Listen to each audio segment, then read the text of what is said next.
Previously on my Nevada adventure, I took you along as I met up with two of my good buddies, Tom and Scott, and we headed off deep into the eastern Nevada backcountry. During our exploration, we were rewarded with incredible scenery. We traveled over 80 miles of remote trails, found a beautiful campsite, ate some great chow, and Tom got bit by a rubber rattlesnake and lived to tell about it. On the next leg of our journey, we make our way deeper into Nevada to an old mining ghost town that has a strange and sad story. We wrestle with Mother Nature's wrath, and Tom gets hurt again. Stay tuned.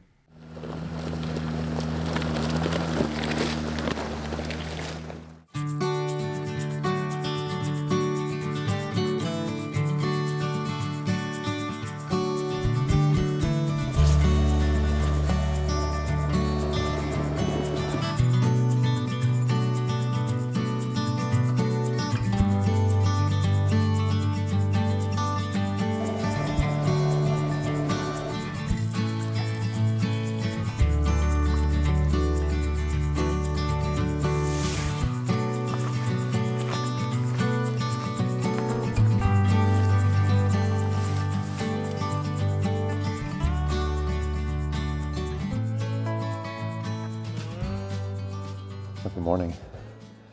It's a little before 7. I've already had one cup of coffee, and the guys are still sleeping. And typically when I get up early at camp, which I usually do, and everybody else is sleeping, I'll have my coffee and then usually just kind of go for a little walk and just kind of explore the area and see what I find. And usually it's nothing except some beautiful nature. But this morning I found some stuff that kind of makes me wonder what happened in this little area right here. And I'd be curious to know your thoughts, because there's some interesting stuff here. Let me just show you. So if you look down here, you can see this tree. This is not broken off. This was, somebody cut this off with a saw or something. And then there are these very old rusty cans just all over the place. And it makes you wonder. I mean, look at, here's another old, this one's a little larger. This one almost looks like it could be like an oil can. Actually, I think it says, what does it say on there? Oh, it is an old oil can, guys. Look at that. I mean, why would an old oil can be back here? And then you can see there's more trees. This one possibly could have been broken off or chopped off with an axe. But this one here, you can see it's definitely somebody cut that off. And there's just tree after tree back here that's been cut off in this area. And I walked back here for quite a while, and I didn't see any evidence of anything, but just makes you wonder. You know, maybe there was a prospector back here or some rancher. I mean, this one, somebody's definitely chopped this one up, and I'm pretty far from camp, so this isn't like somebody would have come all the way out here for firewood. Makes you wonder, you know, when you're out here in places like this, it's nice to just get away from camp for a little bit and go kind of see what's around you. You never know what you might find.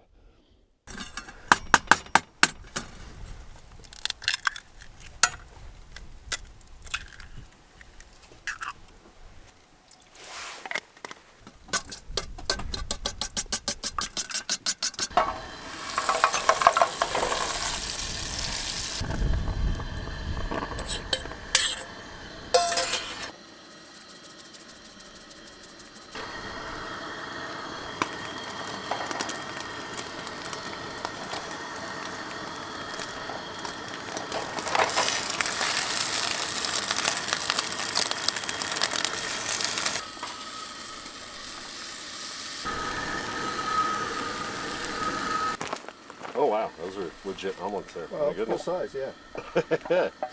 How about that? Well, the whole thing is, you think that people are everybody's got power these days, whether it's a portable one or...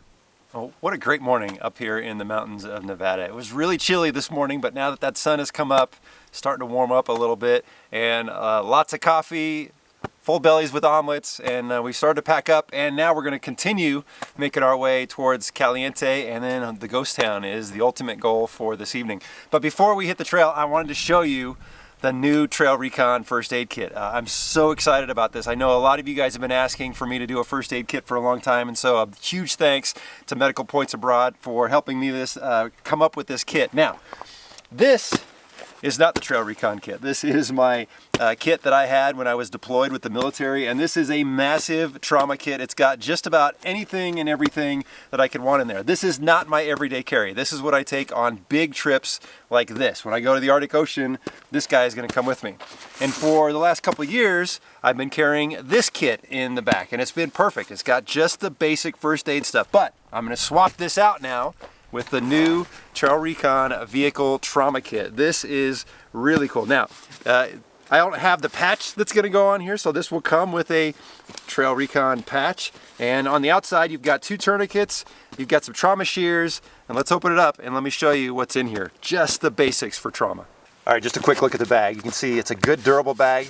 You can throw some patches on the front here. There'll be a TrailRecon patch. And on the back, you've got some MOLLE straps, so you can secure this to all your MOLLE panels. On the outside, you've got 2 tourniquets because you want to have those readily accessible along with some trauma shears. And just opening this up really quick, you can see we've got lots of gear in here, very well organized. And these are just the basics. You've got lots of bandages, you've got some ACE wraps, you've got a pen.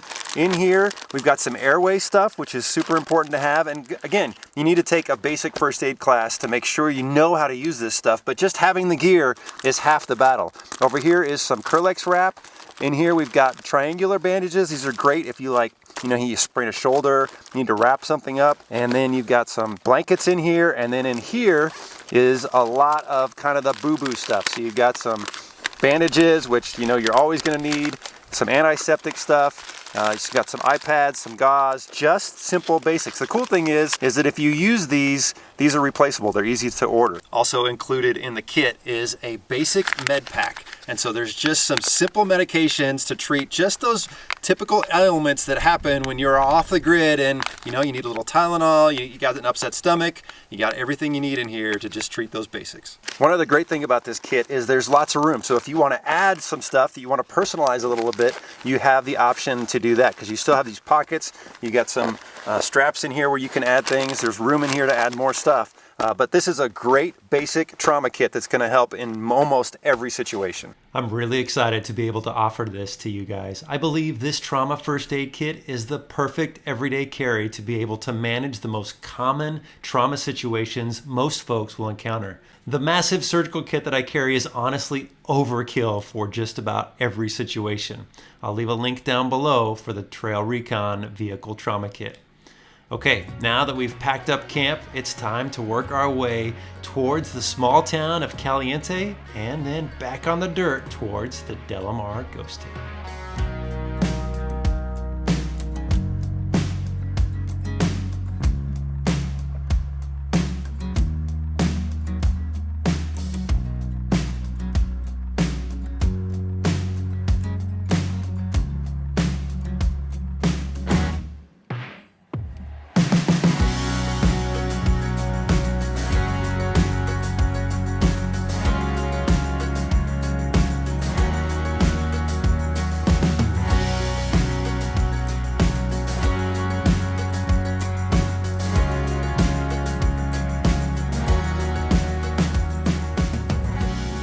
Okay, so this morning we are working our way from that trail that we had to backtrack on to this crossover trail.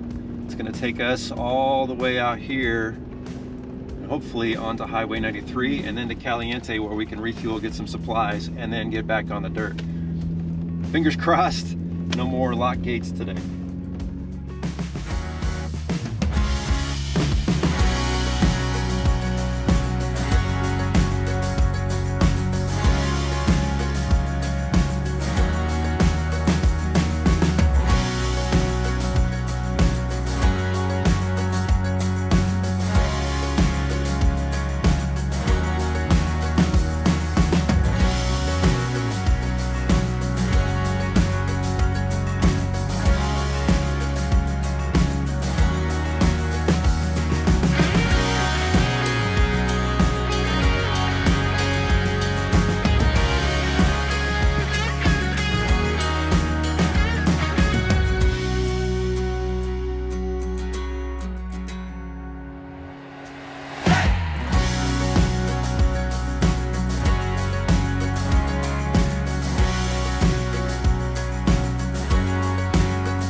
right, the drive out was pretty mild, very scenic, but pretty easy. Now we've aired up and we're on the pavement on the way to Caliente to get some much needed fuel, a few extra supplies, and then a few more miles on the pavement and we're back on the dirt. And I'm excited to go revisit this old ghost town and show these guys what it's all about. Should be a good day. We finally made it to Caliente, Nevada. Nestled amidst a rugged landscape, Caliente stands as a testament to the bygone era of railroad glory. With its quaint charm and historical significance, this old railroad town offers a glimpse into the past with its well-preserved buildings and nostalgic atmosphere. As travelers pass through, they are greeted with the warm hospitality of its residents and the echoes of time when steam engines ruled the rails.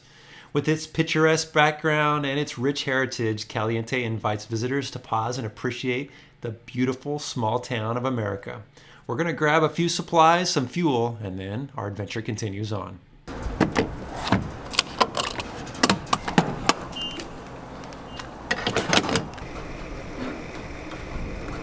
We used a lot more fuel than anticipated, so it was nice to fill up again. If you remember from the previous day on this trip, we found ourselves traveling alongside a railroad that eventually led us to a lock gate just 4 miles from here in Caliente. We ended up having to backtrack and take an alternate route that was about 30 miles out of the way. That's why we just ended up camping out in the forest last night. Today, I had an interesting encounter with someone in town about that trail we were on yesterday.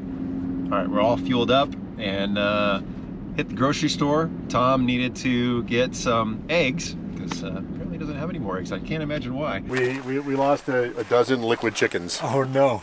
Yeah. Apparently the trail was a little more exciting this morning.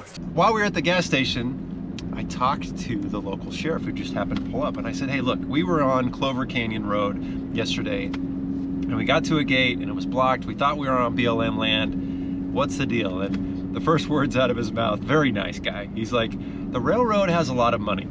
And I was like, oh, interesting. He's like, if they caught you on the road, they would ask you to leave. And I was like, okay, well, that's fine. But, you know, it kind of sucks that we went like over 70 miles and had to turn around the last 4 miles. He's like, yeah, he's like, if you would have given them a hard time, he's like, they would have called me.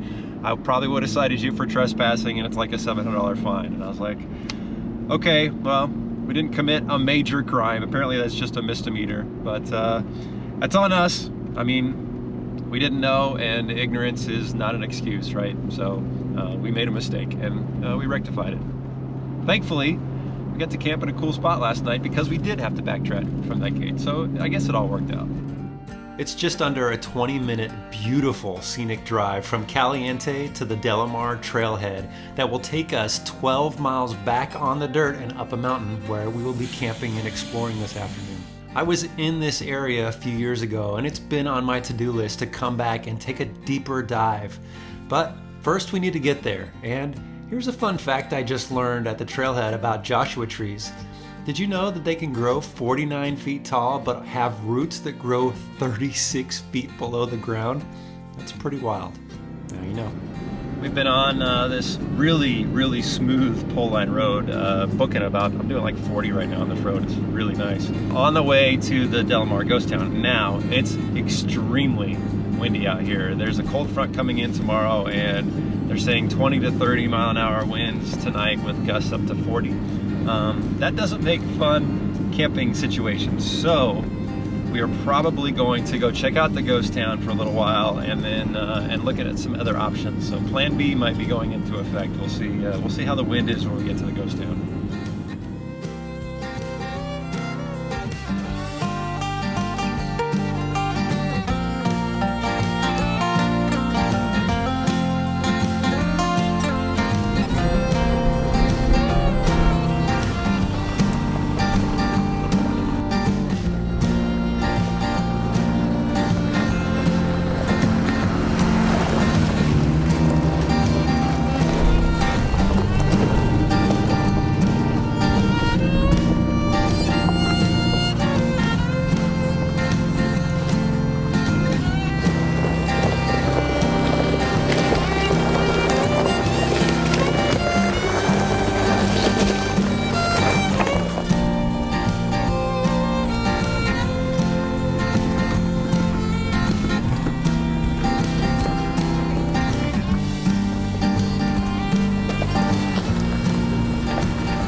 All right, we've reached the top of the mountain, which is overlooking Delmar Ghost Town. And the wind, there's still a hint of wind up here. But what we're gonna do is, this is a nice little camp area. I actually camped here a few years ago. We're gonna drop the trailers because there's a lot of out and back and tight turns, and so we don't wanna go explore with the trailers. So we're gonna drop them here, plus that'll hold this campsite. And then we'll kind of play it by ear. And if there's another camp spot somewhere, we may come hook up and go camp somewhere else, or we may bail altogether if the wind gets really nasty. But I'm excited to kind of go revisit this old ghost town, and I'm excited for Scott and Tom to check it out as well.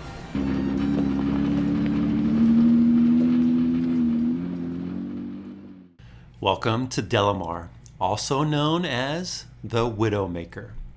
John and Olivia Ferguson discovered gold back here in 1891, and they originally named the place Ferguson, but they sold it 2 years later to John Delmar for $150,000. In today's money, that would be around $5 million. The town was then renamed Delmar, and eventually over 1,500 residents settled in this isolated place looking for work and setting up small businesses.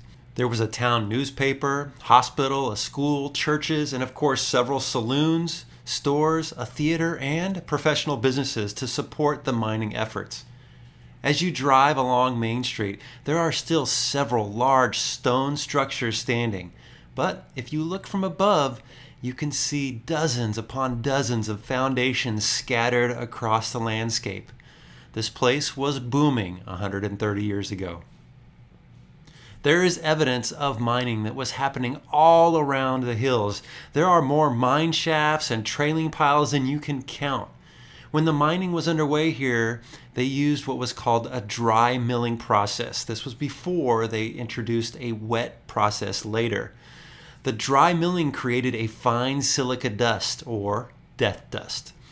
It's believed that over 300 miners died from the lung disease from that fine silica dust called silicosis. Many of those men had wives who were now widows, giving the town the nickname the Widowmaker. So, while I often like to explore old mines, this is a place where I feel not quite so adventurous. Some people can die from silicosis in as quickly as 6 to 12 months, so it's hard to imagine what it must have been like in this town with so many people dying in such a short period. There was a major fire that destroyed much of the town in 1900, and by 1909, most of the town and mines had been depleted and most of the town's residents had moved on. The Delmar gold mines produced over $25 million, and that was Nevada's leading producer at the time. With inflation adjusted today, that would be over $600 million. I'd say John Delmar's $150,000 investment to buy this place paid off pretty well.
Walking among all these ruins is truly fascinating to me.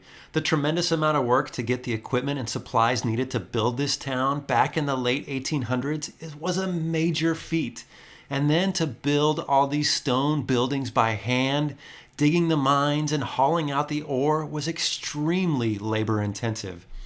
It was a much different time back then, and it's humbling to think just how easy our lives have become over the last 130 years. The folks were a different breed, and I have the utmost respect for all of them. Now, as we were walking around, I heard Tom yell off into the distance. Something just happened. Oh, You okay? Your arm? Yeah. Okay. Fell on and hit my wrist. All right. Take a look at it. Hey. All right. So I'm going to support your arm. Okay. Go ahead and let go. Oh. Let go. There you go. I'm just going to pull it. Oh, yeah. Okay. Here's what we're going to do. We're going to walk you back over the vehicle. Okay. You're not going to die from this. Okay. What we need to do here is we need to splint the fracture. We want to go above it and we want to go below it so it stabilizes it. The cool thing about a fracture like this is we don't have to hurry so fast with it. So you're making a split with the cardboard? Yeah. Okay, go ahead and let's slide this up. We're going to come over the top. And I'm going to leave a gap there so I can still get in to look at it if need be. Check your pulse. I can still see your skin color. We are going to make a little sling for you. Okay, go ahead and hold your arm underneath.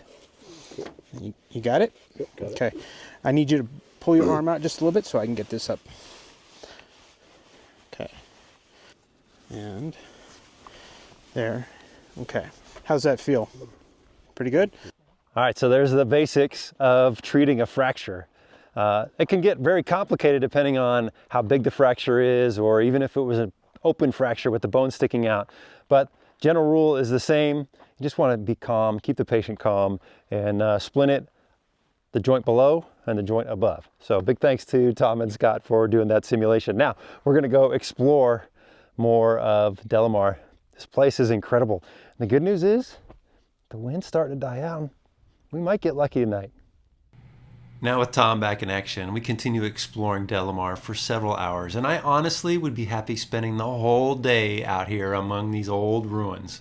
But the sun was beginning to set, so we headed back to camp to set up, and I'm in charge of dinner tonight. Okay, we've been hanging out at camp for a little over an hour, and Mother Nature hasn't been kind. The wind is still kicking, and we were kind of hoping once the sun set that it would get a little bit better, but no luck yet. But we did get an amazing sunset. That was spectacular. Okay, I'm cooking up dinner. I'm gonna make up a little chili mac tonight, so I'm gonna get started. I'm starving.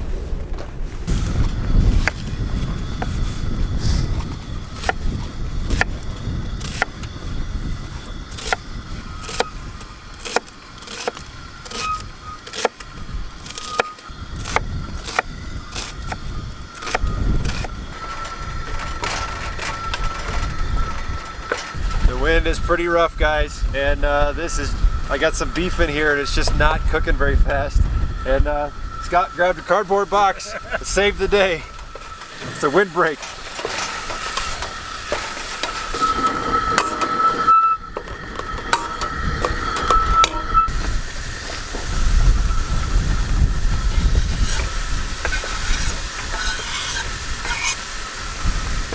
I'm going to go to the other side of my truck and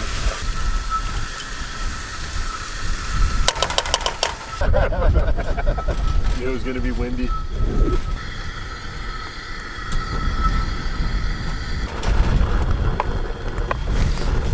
I'm going to hand this one to you, Tom.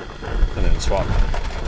So as these guys were out there covering the stove with cardboard and the wind was blowing and we're cooking, I realized, you know, I probably could have just brought the stove and the propane bottle in here and cooked, but at least we're gonna enjoy dinner here. So the diesel heater's on, we're out of the wind, and we've got a hot meal. So we're gonna have a good night now. Heck yeah. Let's do this.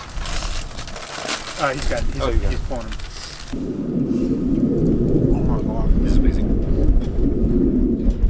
Yeah, no, it's very good. Dinner was pretty good, if I do say so myself. And the wind did let up just a little, but the temperature began to drop well below freezing quickly. So we were thankful to have a nice warm fire this evening.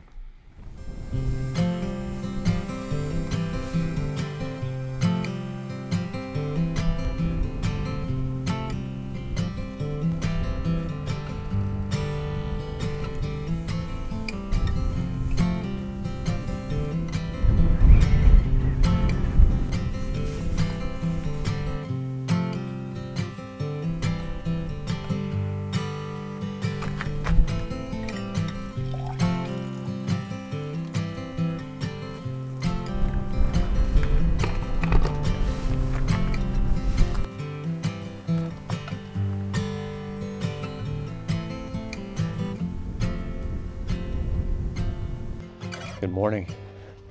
It's been a very chilly and still windy morning, but last night wasn't terrible. The wind calmed down a little bit. There were a few gusts in the middle of the night, kind of stirred me up a little bit, but otherwise I slept like a baby. And a couple cups of coffee in now. I've been doing some exploring, just walking around this amazing place. And Scott and Tom are getting ready to start breakfast, so let's go see what they're making.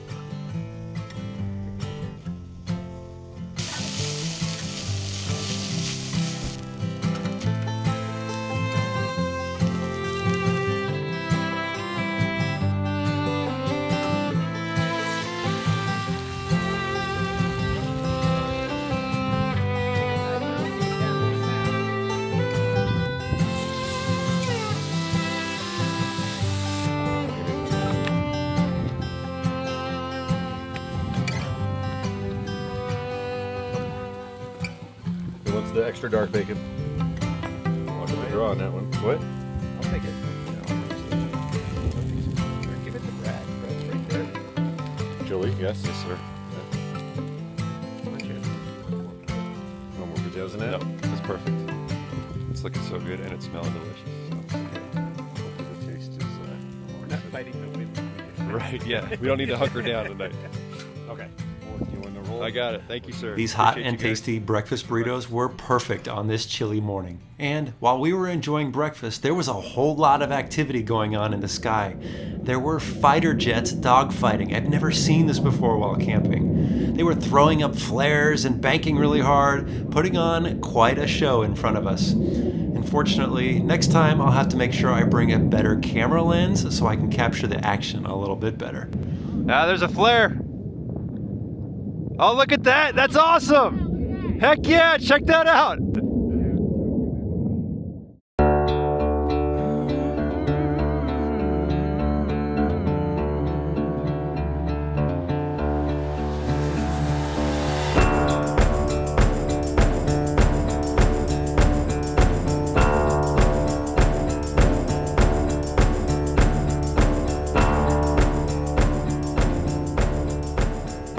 As we leave the ruins of Delmar behind us, I find myself being thankful to have taken more time to envelop myself in this environment.